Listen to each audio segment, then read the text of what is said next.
Bonjour à toutes et à tous et bienvenue pour cette nouvelle vidéo. Dans cette nouvelle vidéo, je vais vous expliquer quelles sont les raisons de choisir le statut auto-entrepreneur quand on démarre une activité, que ce soit une activité pour complémenter un salaire que vous avez, par exemple si vous travaillez déjà, ou si c'est pour une activité à part entière.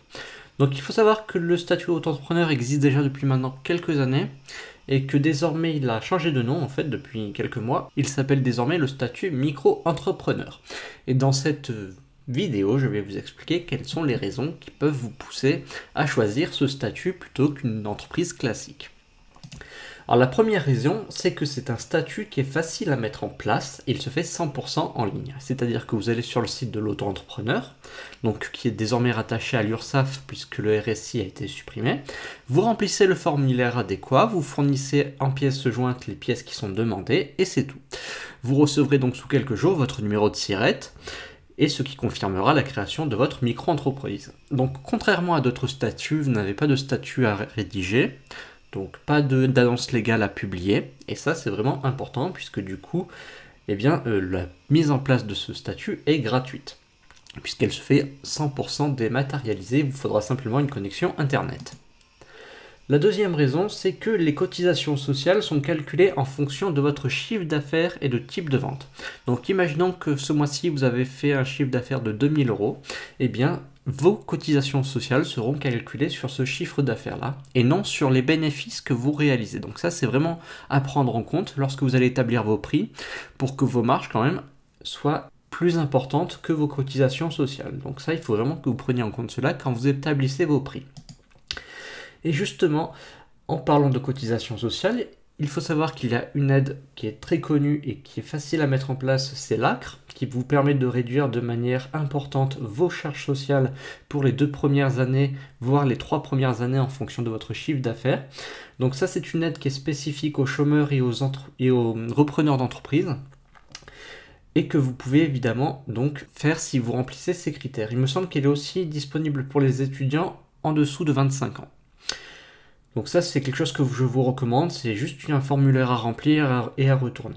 Vraiment, ça, si vous pouvez avoir l'ACRE, ça vous sera fort utile.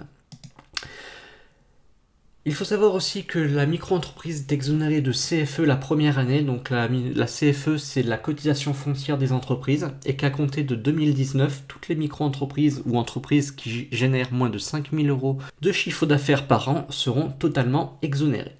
Donc ça sera une économie importante si vous réalisez peu de chiffre d'affaires. Et la CFE, il faut savoir qu'elle est calculée commune par commune et que le taux est donc différent d'une ville à l'autre.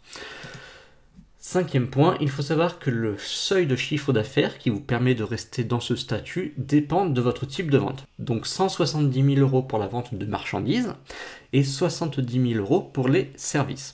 Donc il faut savoir qu'avant, ces seuils étaient beaucoup plus bas. Ils étaient de mémoire de moins de 30 000 € pour les services, mais qu'ils ont été fortement relevés il y a quelques mois, pour permettre justement à plus de personnes de continuer de profiter de ce statut qui est plus simple à gérer. Alors en parlant de gestion également, vous avez quand même une comptabilité à tenir. Alors elle est certes moins complète, moins complexe également qu'une entreprise classique, mais vous avez quand même des comptes à tenir. Alors également, vous pouvez utiliser votre compte bancaire actuel, vous n'êtes pas obligé d'ouvrir un compte bancaire à part, même si c'est conseillé pour bien catégoriser vos dépenses et vos chiffres d'affaires. Donc ça, c'est très important également à tenir compte. Et enfin, il faut savoir que l'un des inconvénients de ce statut, c'est qu'il est possible de déduire vos dépenses. Donc si vous achetez par exemple un ordinateur à 1000 €, eh bien vous ne pourrez pas déduire cet achat. Donc ça aussi, c'est à prendre en compte. Et quelque chose ici que je n'ai pas mis, c'est la franchise de TVA. Vous pouvez donc choisir de ne pas déduire et de ne pas récolter la TVA, ce qui vous fera quelque chose à gérer en moins. Donc par contre, si vous vendez beaucoup de produits et que vous souhaitez bénéficier justement de la déduction de TVA, il vous faudra renoncer à la franchise de TVA pour pouvoir donc la récolter et la déduire. Donc voilà pour cette petite vidéo qui vous a présenté les avantages et inconvénients du statut du micro-entrepreneur ou auto-entrepreneur. Si vous avez des questions, n'hésitez pas à les mettre en commentaire. Si vous avez aimé cette vidéo, n'hésitez pas à mettre un petit pouce bleu et à vous abonner à la chaîne. Et moi je vais vous dire à très bientôt pour de nouvelles vidéos.